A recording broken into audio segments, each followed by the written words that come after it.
Hey guys, in today's 2 Weeks to a Better Dog, I'm going to talk about tools that you can use to help you train your dog. So a lot of times people are at their wits' end because they're working with a trainer who's pure positive or force-free, when all they do is positive reinforcement, and that does the dog no good. They also down talk on the tools, such as a prong collar, or I have e-collars here. E-collars are a great tool to communicate with your dog. They're not used to shock and hurt the dog. They're used to communicate, and they need to be taught properly, so you do need a professional to help you. But those are two tools that you can use to help get yourself further along. Like martingale collars only go so far. Slip leads do not work if you're trying to teach your dog to walk on leash.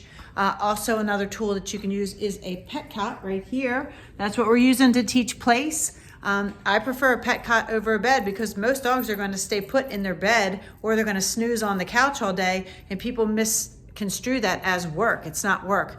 It's work when you put a dog on place because especially for our insecure dogs like Ophelia, if she's on place, she's really working because she doesn't want to be there. She'd rather not be on a pet cot. It kind of scares her, but she needs to do that work, and that will build her confidence. Making dogs do things that they don't necessarily want to do is addressing, number one, their attitude, and number two, their insecurity. We do need to add stress to a dog to make them better, and that's another misnomer. Oh, we can't stress the dog because it's too hard, they can't handle it. That's a bunch of BS. You need to stress the dog so that they can build their skills. It's the same as us. When we ever want to do something, achieve something, it's stressful. When we get through it, we're like, wow, you're never the same. You're much better because you grew. You took that stress on and you grew as a person and you developed a skill. It is the same for our dogs, okay? And then the other tool that you're going to use is a back tie,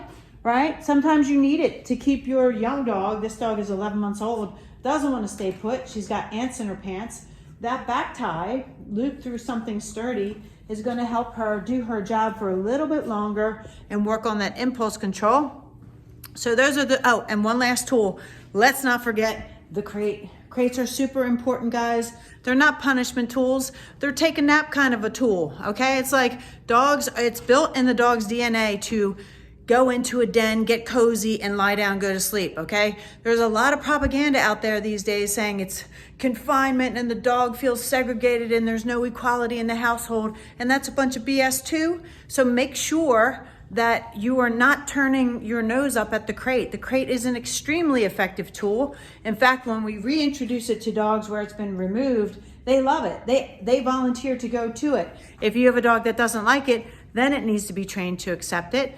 But once it's accepted, it's just a tool where you're going to put them in a nap, okay? So those are some tools. If you have questions, drop them in my email and I will get back to you.